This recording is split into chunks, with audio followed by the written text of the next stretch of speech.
জনাইছো কবিতাৰ শিৰোনাম উত্তৰ কিছুমান বিচাৰি যাম।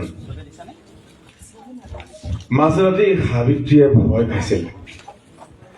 মাজৰাতি ঠিক 12 বজাত সাবিত্ৰীয়ে ভয় খাইছিল। স্বামীক বাহিৰলৈ যাবলৈ দিবলৈ মানা কৰিছিল আৰু মোৰ সাহ কৰা নাই। কিন্তু যে নীলকণ্ঠৰ পেচাব খুব জোৰকৈ লাগিল।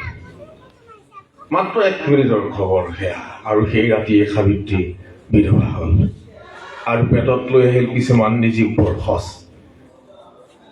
যি ৰাতি ৰাজহুৰৰ বক্ষক কামুৰি অংগক্ষত কৰিছিল আৰু উদিত সূৰ্যই বিস্ফোৰণৰ প্ৰতিশব্দ শুনিছিল।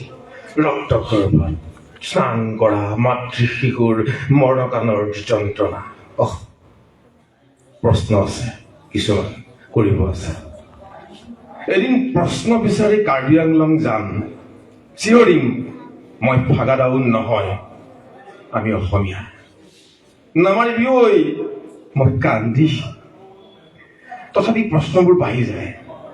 তেজে ভৰা দুবৰি পৰাগৰ মৃতদেহ দেখি প্ৰশ্নটো থাকিবই দিয়ক। শতিকা জোৰা ধনী দুখীয়াৰ বিভেদত, প্ৰজাৰ মাজত ৰজা প্ৰজা, প্ৰজা ৰজা, প্ৰজা ৰজাৰ মাজৰ যি গণতন্ত্ৰত।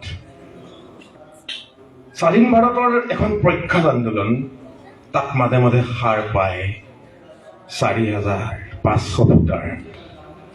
নেলি হত্যাত সাৰ পায় কিছুমান মিছলীয়া চুক্তিৰ দস্তাবেজ। হে পণ্ডিত, মন্ত্ৰপাঠ বন্ধ কৰা।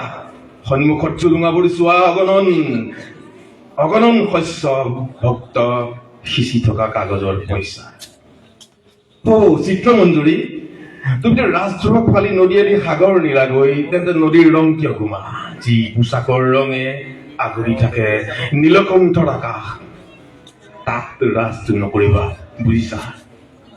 তাত ঈগল থাকে। তুমিতো জানা এই ঈগল ক'ত থাকে? নীলাচলৰ চূড়াত, য'ত মৰে। ধন্যবাদ। তাত শুনি